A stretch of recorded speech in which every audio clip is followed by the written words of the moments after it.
And we're back. Today we have special guest Tom Epperson. He is the leader of the Inner Will Leadership Institute. I had just such a fun conversation with Tom, all about his just amazing work story from working in a family business at a kind of absurdly young age to what he is doing now, which is a very cool nonprofit that's been launched out of another business, which is a really amazing model. And the work that he does is just in such good alignment, just amazing alignment with my work.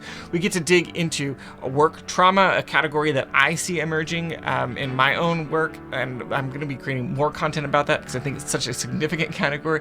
We talk about the 4 Ps framework for finding more meaning, more purpose in the things that we do. And we talk about all the great things that the Inner Will Leadership Institute is doing. You're in for a treat, so let's get to it. Welcome to the Meaning Movement podcast. We know you want to build a stress-free life and business that gives you the financial freedom and lifestyle that you want. In order to do that, you have to eliminate the conflict between your work and the rest of your life. But the problem is running a business is hard and requires sacrifice and commitment, leaving you feeling depleted, exhausted, and even burned out. But we believe that every entrepreneur deserves to recapture the motivation and energy they need to run their business. And that is what this show is all about. I'm your host, Dan Cumberland. Go ahead and hit that subscribe button wherever you are listening, and let's go.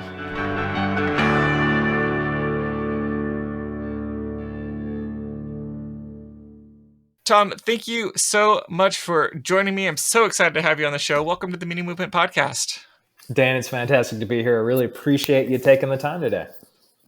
The question I always like to begin with is, how do you begin to talk about the work that you do? You know, that is such a big question. And I'm always curious about like where to start, because it would be easy to go through the CV and, talk about the resume, but, that seems boring. So I'm going to start way in the way back. So I grew up in a super rural part of Virginia and a really impoverished county. And my family was broke. Dad worked 7 days a week, 14 hours a day. Mom was a drug addict, And so my grandparents decided that they didn't want us to be raised by wolves. So they decided to step in, get involved. And my grandmother, she's a super Southern lady. She's 94. If you show up at her house as a complete stranger, she will feed you biscuits and bacon, And if you don't eat bacon, she will gladly let you have the chicken. But my grandfather was an entrepreneur. He started more businesses you can count on both hands. He was also a terrible businessman and bankrupted all of those businesses. And so growing up, the beginning of my career was at first growing up on our family farm and working there. We had a sawmill, so I worked in the sawmill.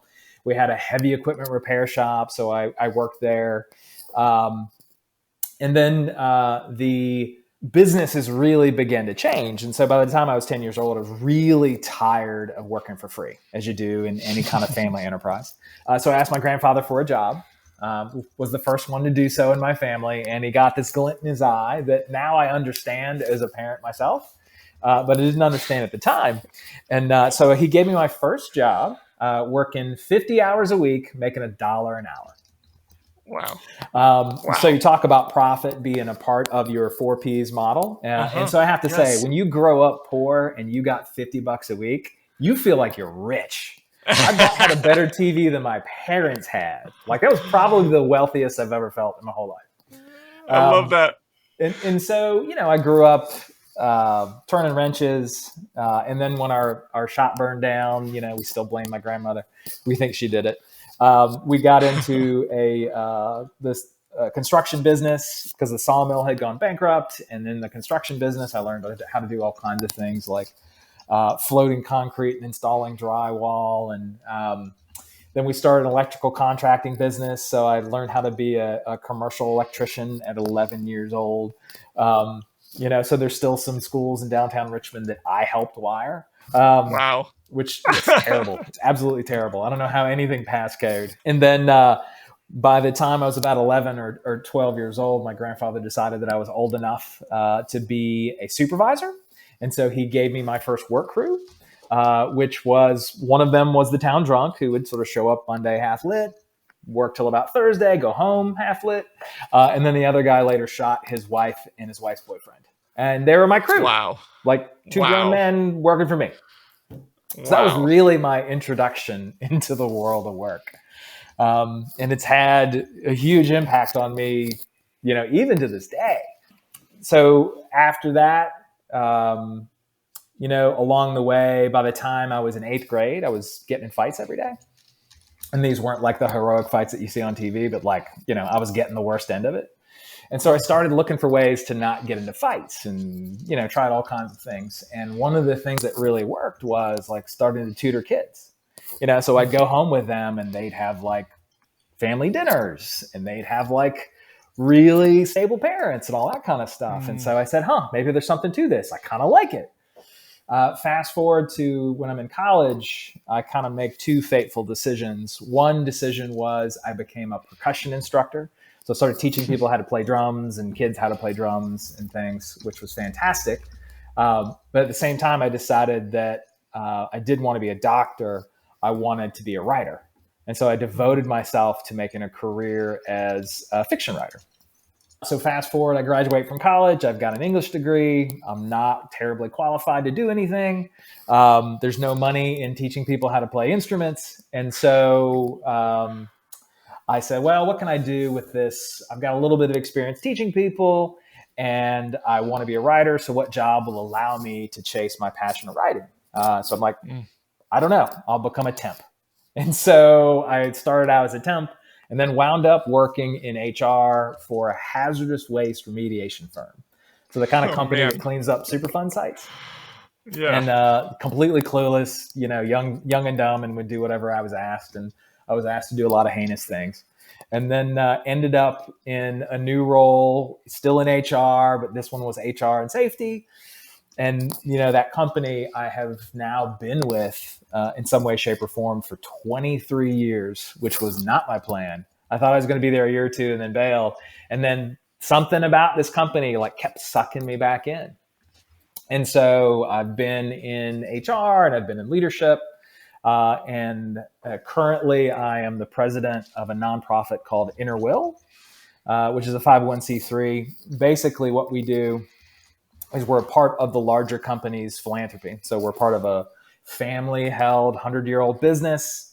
We're actually in the construction aggregates business where we take big rocks, we make them smaller, dig big holes in the ground.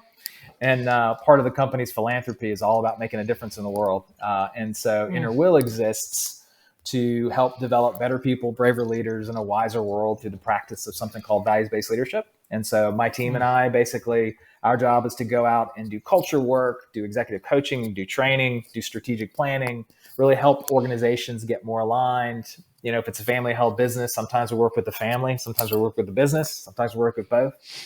And in our business, our board wants us to be agnostic about the industries that we work in, which is a terrible strategy. However, what's cool about it is we get to see every shape and form, small ones, big ones, privately held, public, for-profit, nonprofit. And probably the biggest observation is they're all the same, right? They might have different ways of making money, but they all are in the people business and they all have people problems. Yes. I was going to say they're all the same in that they're all flawed in all of the same ways, right? For sure. People are people no matter where you go. Yeah. I love it. Wow. Thank you for that. That high level overview. And so just to kind of get clear on just this, where you've been for these 23 years, it sounds like you're at this company, you've been there for a long time. And then did you launch the Inner Will? Where did the manifestation, or where did it come from? What's the genesis of that particular endeavor? And is that your main focus right now? Or are you still with the parent company, or is it like Inner Will is your baby and your full-time thing? Yeah. So the mildly quick answer to that is that, back in the 90s, the family company, which is Luck Companies, basically we had gone through a lot of change, some change in ownership. Our businesses tripled in size, tripled in revenue, tripled in geographic footprint. Things got really complex. And so to try and manage that complexity, we decided to decentralize the business. So we went from having one person running the whole thing to lots of people running it. But we neglected how much culture and leadership work that was going to require. So things got toxic fast. People were fighting over everything from customers to resources to you name it. And we kept, for the next 5 years, we just sort of wrestled with that and struggled with that. And then finally, we got serious about developing our culture and got serious about developing our leaders, and really focused on improving the health of the business. And it got a lot stronger. 2008 comes along, and, you know, basically, like the whole construction industry, you know, in about 6 months, 60% of our business just evaporates. And so we're privately held. So the owner of our business got sick at the same time. And so he basically was in bed for 10 straight months, 22 hours out of a 24-hour day, and asked all these really big questions like, why did this happen to me? If I survive, what does it mean? What's going to happen with the company? And so by the time we had stabilized the company, and by the time that he came back, he walks in the front door and essentially says, the company's going to stand for more than just making money. We're going to make a positive difference in the world. I don't know how we're going to do that. Go figure it out. And so the one thing that we were good at, other than taking big rocks and making them smaller, was this leadership and culture stuff. So we said, let's do that. And the original genesis was he essentially charged all of our employees, all of our associates, to take all of this values and leadership work we've been doing out. So take it to your families, take it to your customers, take it to your vendors. And, you know, that wasn't sustainable. And so we decided to start a little business around it. That business became a nonprofit in 2015, and that became InnerWill. And so I've been involved since the very beginning with all the leadership and cultural transformation. I've been involved when we first started taking this work out to the public. And in 2016, I took over full-time as president of the organization. So since then, that's been my team and I's main focus, is going out and making a difference in the world. That's very cool. Thank you for that. It helps kind of fill in some of the gaps there. When I think of your, you know, just your story that you shared, just like, I mean, it's a very, very interesting relationship with work that you must have with that experience of growing up. And it feels, I mean, I don't know, maybe this is a personal question. You can decide how you'd like to engage with it, but like, it just sounds really, I don't know if I would use the capital T, but traumatic in some ways, of like everything that you went through. And I guess the question, I'm not sure what the question is, but I'm curious of your response maybe to that observation. Let's start there. Yeah. So my wife and I, we've been married for 21 years, and somehow I keep telling additional stories about how I grew up, and somehow she keeps being surprised and horrified by it. Yes. But I don't, and my brothers and I, we really don't see it that way, because we didn't know any different. And, you know, those things that happened to us, you could look at them as, oh my gosh, that's terrible, and they had this huge negative impact on you. Or you could see them as, no, they helped forge us and they shaped us. They shaped us, but they didn't define us. And so one of the great parts about being in the people business, in the leadership and values business, is that a big part of my work is working on myself. And that really is about finding meaning and purpose. And that is about me increasing my self-awareness. And that is about me getting better as a leader, as a business person, as a human being. And so I can look back on those events that shaped me and pull out what was best of them. Now, I've still got my own stuff. Like, I'm wired for hard work. And so I probably overwork, and I probably don't have enough white space, and I probably work too many hours, and I'm probably on the road too much. You know, I have a way overdeveloped sense of responsibility because I had to be super independent at a really young age. And so I don't ask for help. You know, I have a hard time, you know, letting others in. I have a hard time setting good boundaries. You know, I feel like I'm responsible for the whole wide world. All of those things, like, that's all true, you know, and there's a downside of it. But the upside is that work and those experiences have helped make me successful. And I get to really make meaning out of that going forward. You know, as the older I get and the more that I evolve, hopefully the stories that have shaped me will evolve too. Yeah, I love that. And that is just so beautifully said. I think that's a lot of the work of finding the right, I guess, finding the right next, and however people want to think about it, whether they want to use words like calling or vocation or meaning or work and identity, finding that thing that you're going to give your time and effort to, that speaks to you in some way and gives you meaning, has so much to do with how we think about our past experiences. And I think what you just said so beautifully well is that we shape the meaning that comes from our experiences, which isn't an invitation to say, well, that wasn't actually hard because I don't want to think of it as being hard, but to acknowledge the difficulty and the pain and the ways that it influences us for the positive and negative. But then as we do that work of understanding it, of putting language to it and interpreting it, we then get to have more choice over what we do with those events in our lives and where we direct the energy, I guess, that we get from those events.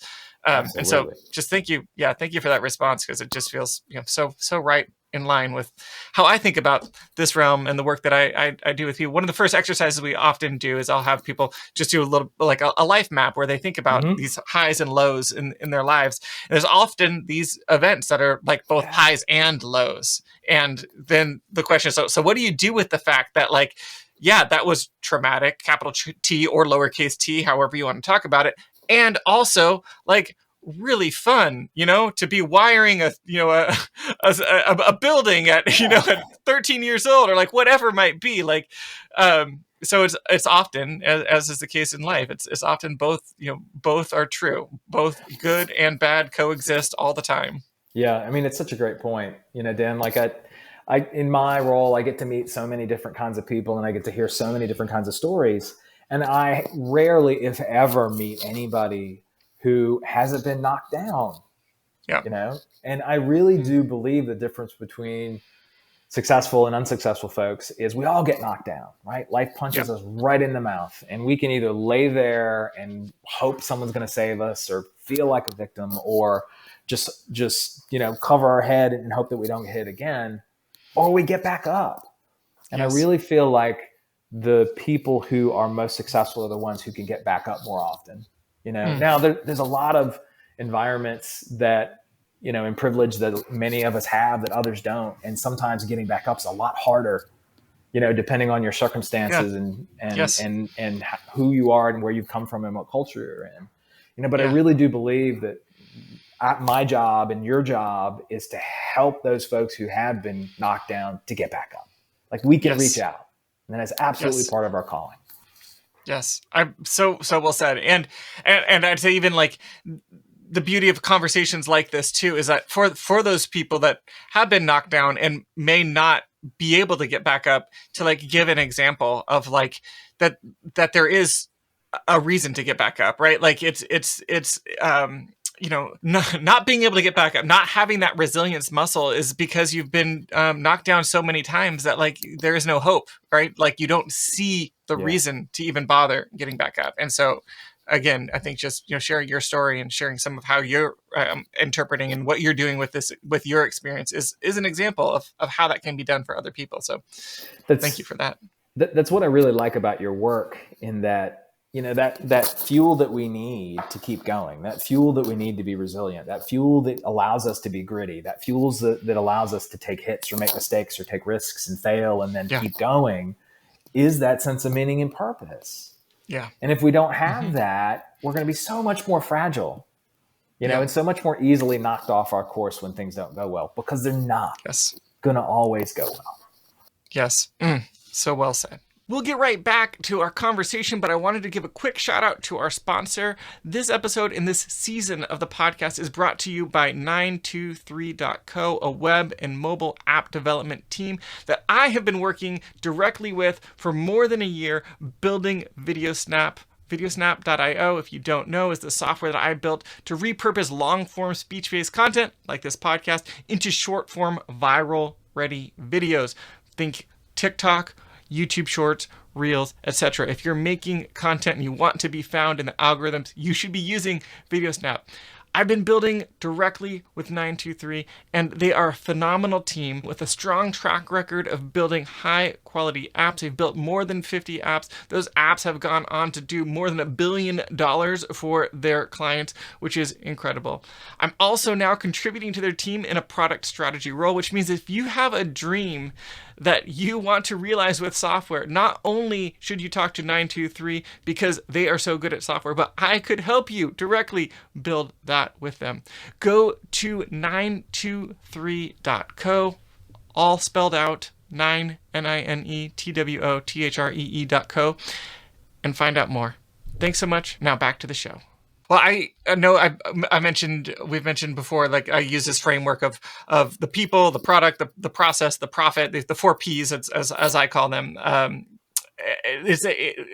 Through my work with one-on-one as well as with in my research, I found like these are the areas where meaning really comes from for people in work.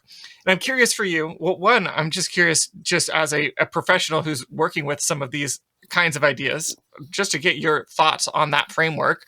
But then secondly, I'd love some of your reflections on your own life experience, through the lens of that framework. Yeah. So your framework reminds me of a friend of mine, and she's a career coach named Maggie Mistel, and her model is soul search, research, job search, right? Like you got to get really clear on who you are first, then figure out what environment's going to honor that and inspire that, and then go look for the job. Love it. And so for me, I very much believe in, none of us do this alone, right? So we have to surround ourselves with people who are going to allow us to be the best version of ourselves, who are going to help us along the way, who are going to challenge and inspire us, who are going to be that person who gives us a shot, or maybe even believes in us in a way that we can't even believe in ourselves. And then from a process standpoint, it really is about how do we go through all these experiments in our lives to find our path, right? Because nobody knows at 18 years old whether, I'm going to be a doctor and then I'm going to cure cancer and then I'm going to be really happy and I'm going to retire with a bunch of money and I'm going to buy a boat, right? Yes. No one can chart it quite that clearly. And so life is a bunch of experiments, and it is a process that we go through. And can we learn to figure out what's going to honor our own values, and then what's going to allow us to kind of bring our skills to the table and fill us with that sense of purpose. And by the way, it's going to change. Yeah. And then that product piece is are we doing the work that lights us up? And again, it's going to evolve. In my work, I really started out as a generalist and could do anything in the people business, and then have really focused in on everything from kind of culture and training and coaching to facilitating strategy. And now if you pushed me and you said, what's your favorite part? I mean, I love facilitating, and I love doing strategic planning, and I love doing things that are uncertain and are a little bit tense, and things could go horribly, horribly wrong, and like having to recover. Like the joy comes from both the people that you're interacting with and then the uncertainty and the challenge, and when we do work in families, it's kind of the same way. It's like, who knows if somebody's got an Uncle Billy that they're going to have to fire tomorrow? Like that's fraught and fascinating and fun. Yes. And I don't know about you in this work, but I very much can feel this sense of sort of existential ennui, which is my complicated way of saying, is this all there is? And this sort of unconscious desire and this hunger to keep driving and growing and learning and achieving and moving, because I feel like if I stop all that, I'm like a shark, it stops swimming and it drowns. Like if I stop swimming, I'll drown, which is probably more of my work that I need to do, because that's probably not a healthy way to look at life. So I love it. Yeah, thank you for that. And it's helpful. And just to even go full circle back to when you were talking about your childhood and getting paid a dollar an hour, and how that was a lot of money for you. Just commenting on that profit piece is how much all of this is, and meaning in general, is subjective, right? That you can't ever point at one work expression, one job, whatever it might be, and say this or that isn't inherently meaningful, because who would at this moment say like, $1 an hour is not a meaningful salary, right? But to you, it was. Which also reminded me when my first job after college, I was a youth pastor for 5 years, and was making like it was less than $30,000 a year. I don't remember the exact number, which at this moment in my life was like, I can't believe that we could live on that. But also, I remember like getting my first paycheck and being like, wow, this is awesome. Like, this is the first Who is time I'd actually FICA and had like why a do you take my salary. money? Yeah, like it's like wow, I'm every month I'm getting this money into my bank account. It just felt like I don't know, it's so wonderful, and so I guess just some more reflection on that profit piece of that money can be and is a meaningful part of the work world. Yeah, I do love that is part of your model because I think it matters. I mean, it's not just having enough money to support yourself and your family and to have all the basics, the whole Maslow's hierarchy of needs. Like, we Yeah, need food, shelter, security. yeah, But beyond that, it's also a way, at least culturally in the United States, how we measure our worth. yeah. And sometimes that can be way out of whack. When Mhm. for example, when you grow up in poverty, you work really, really, really hard Yeah, for very little return. But there yeah, have been solidly middle class and upper middle class jobs that I've had that, that you get paid much more, but the demand of the work is less or it's different. mm-hmm. And I've, in our work, we get to see folks who are sort of solidly middle class or solidly blue collar. And then we also get to see folks who are on the upper echelon of the 1% of the 1% of the 1%. And Yeah, what's interesting about that is they all have the same problems and they have the same mm. challenges in their families and they have the same things that Yes, they struggle with. Just the yes, folks with more money have more resources to deal with it. Like there's no yes, people are people, you know? yes. And so Mm. can we find a role or a job or a career that provides us enough income that we feel valued and appreciated, that can also take care of our necessities, that's enough, right? And Yeah, have that sense of enough, because yes, I have absolutely seen plenty of people who it's never enough, and yep, they want more and more and more and more and more and more and more, and there is never going to be a dollar figure that makes them happy and sleep well at night. Right? yep. Mm. Well said. Well said. Well, I wanted to just to zoom in a little bit on your work with Inner Will, and I think the way I want to kind of start the conversation or start this portion of the conversation is just to ask, how do you define values based leadership? What does that phrase mean? Yeah. So basically, values-based leadership is living, working, and leading in alignment with your core values. And when you do that, the research shows us again and again and again that you are more trusted, that you are more effective, that you are overall happier, that your results are better. And when you do that, when you model living a very authentic life, that allows other people to do the same. And then when they do the same thing, when they follow your lead, that allows them to be more effective, more trusted, healthier, happier, you name it. And so the goal of values-based leadership is literally to unlock the potential of other people, make that positive difference, first Mm. starting by working on yourself. Yeah. Now, being authentic doesn't mean that you can just basically say, I value honesty, so I'm gonna, be so honest with you that I set your hair on fire because I'm a horrible, terrible person and really mean. What it really Yes. does mean though is I'm authentic with skill. I'm who I am, Mm. the best version of myself with skill. So can I adapt that? So can I be honest, but in a way that you can hear me? Can I be Mm. effective in the way that I act on my value of family or loyalty or responsibility? It Yeah. really is a hugely developmental approach to leadership because I got to work on myself first, and I got to Hmm. master, as my boss likes to describe it, the 8 pounds on my shoulders first before I can do anything else with anybody. Right. But Yes. then I have the opportunity to coach and mentor and give feedback and really help them be the best version of themselves. Mm. I love it. When you think about values, well, when I hear that word, it can feel so squishy, Mm-hmm. like hard like what are my values? How do I?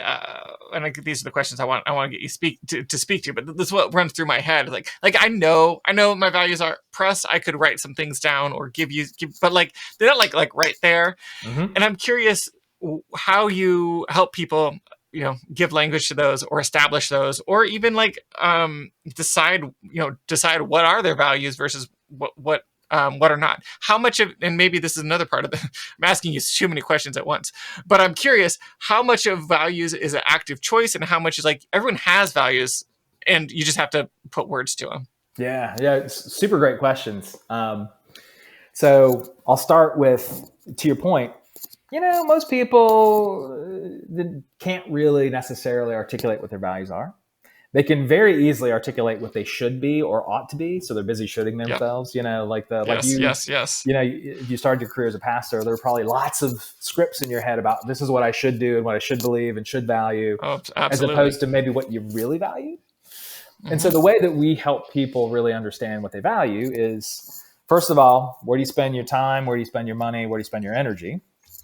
So you can literally look back through your calendar and say, maybe I didn't value that as much as I thought.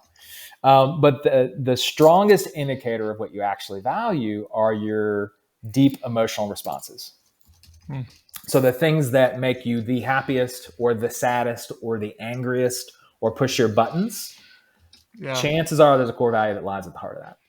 That's And the good. reason is biological, right? So imagine that you're a baby and a toddler and you're observing your parents and you're observing things in the world and you start acting. You get punished for some things, you get rewarded for others. As you go a little older, you begin to see even more models and more people, kind of coaches and parents and friends. You begin to do even more stuff. You get even more punishments, more rewards. And so what your brain is doing is it's forming a set of beliefs and assumptions about how the world works. You're basically writing the code for your personality. And then your brain is constantly, it's like a tree where it's constantly both growing branches and pruning branches, right? And so they're getting pruned and growing from all of your experiences. And so by the time that we're young adults, basically what we've done is we have built a set of beliefs and assumptions, which then aggregate into our values, and they're literally woven into our brains. So our values have a physical component, a biological basis that are in your brain. And they're also deeply interconnected with your emotional regulatory system, right? Your amygdala. And so when you experience somebody, if you value honesty, for example, and somebody lies to you, it's going to pluck one of those values. Your amygdala is going to get triggered. It's like you see a bear in the woods. You're going to have a strong reaction. And it's either fight or flight. You're either going to bow up and, try to wrestle the bear to the ground, or you're going to run like crazy, right? All because of that actual real life value in that brain of yours. Yeah. Now, what's cool about that is it's relatively enduring and stable. It does change over time. It can evolve over time. And if you intentionally want to change it, like your last question was about choice, can I choose a value? Yeah. Yes.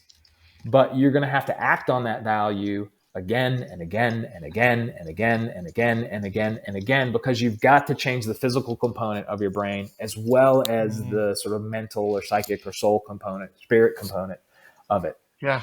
And sometimes you got to go back and unwind some incorrect and faulty beliefs and assumptions about the world, which is a lot of where our sort of diversity, equity, inclusion work is. It's like, how do I unwire some assumptions about, the truth? Yes. I love it. That makes so much sense, that it has to be active. I know that neural pathways are, the more they're used, the more solid, the more firm is not the right word, but the more ingrained they become. And so, like what you're saying it makes so much sense. Like if you want to change your value, you have to act on it and you have to repeat it over and over and over in order for it to then get to that level where it's like this gut response. Am I hearing you correctly? 100%. And I don't know what kind of in your experiences you've been working on yourself for years, but for me, as a young person, I thought I was a laid back surfer dude. I thought I was easygoing. I thought I didn't have a care in the world. I thought I rode the waves. And you've spent 5 seconds with me and you already know that that's not true. But that's literally how I saw myself. And so I started getting this feedback from the people that I work with. And I came to find out I'm not a surfer.